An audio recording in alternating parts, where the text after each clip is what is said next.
In Iceland, where the mountain stood with pride, they set off with their guide to reach the mountainside.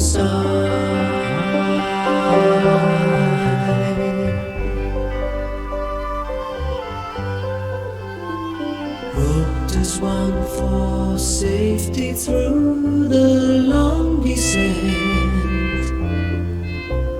into the crater of volcanic rock we went. Look up from our telescopic lamp, one star for us to share. We continue on our prayer.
imperceptibly passed from reddish-brown to bright yellow.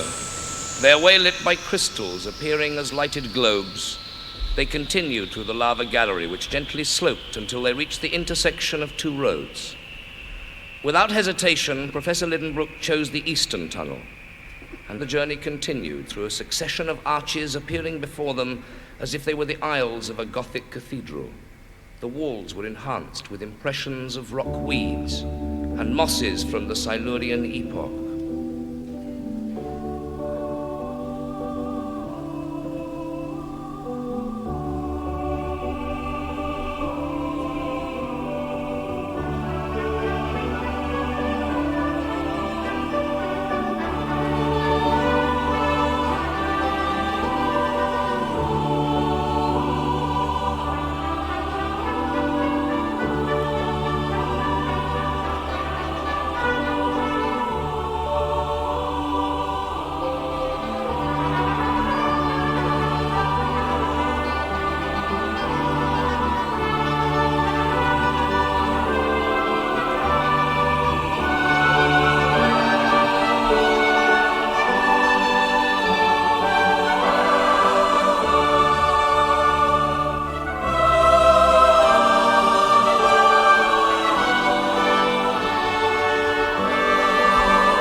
The eastern route they had taken had come to a dead end. With 3 days' walk back to the fork to find Arne Saknussum's original route, they found their water rations were limited to 1 day. Knowing their only chance of finding water was on that route, they set off for the fork, and there, finally, they fell, almost lifeless, on the 3rd day. After sleep, they continued down the other tunnel in their quest for water, and whilst searching on his own, Hans the guide heard the sound of water thundering behind a granite wall, and with a pickaxe attacked the wall so as to allow a stream of boiling water to enter and cool in their tunnel. Not only had they found life in the water, but they'd also found a flowing guide to the center of the earth. They called the stream the Hansbach.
Replenished with the water, the journey continued with haste, but somehow they find themselves separated.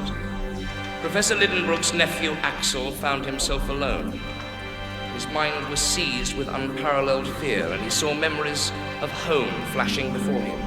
His fiancée Grauben, his house and friends in Hamburg. He saw hallucinations of all the incidents of the journey. And unworthy as he felt, he knelt in fervent prayer, and then in panic, he ran blindly through a tunnel, only to reach a dead end, where he fell panting for breath. In the darkness, he cried. Voices, voices, voices. He heard voices. He heard his uncle's voice. Due to the shape of the gallery and the conducting power of the rocks, his uncle's voice was uncannily traveling around the walls. And by means of their chronometers, they discovered they were 4 miles apart. So Axel set about the task of rejoining the professor and their guide.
Memories of a life on earth go flashing past, of home of growing friends of whom he's seen his last, contemplating what his life's been worth, while trapped beneath the earth, an embryo at birth.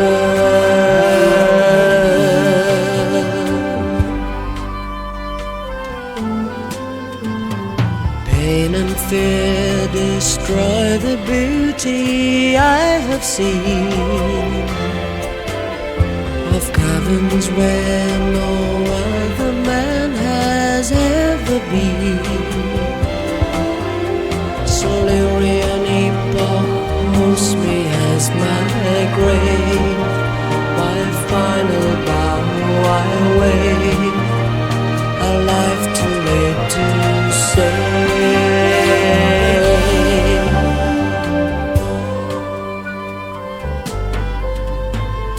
Crystals of opaque quartz studded limpid tears, forming magic chandeliers.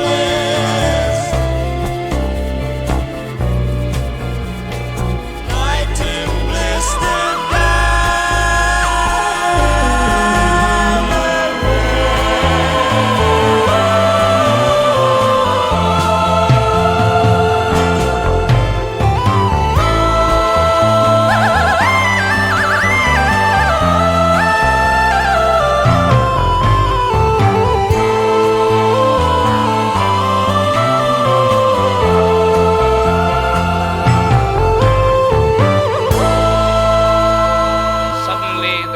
disappeared from beneath his feet.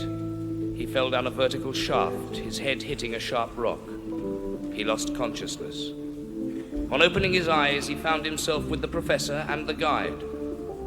And looking around him, he saw an ocean stretching as far as the eye could see. A giant forest of mushrooms, a line of huge cliffs, and strange clouds hung overhead as he lay on a deeply indented shore of golden sand strewn with shells. For a moment he thought he was back on the surface of the earth, but he soon realized that they had reached a world within a world.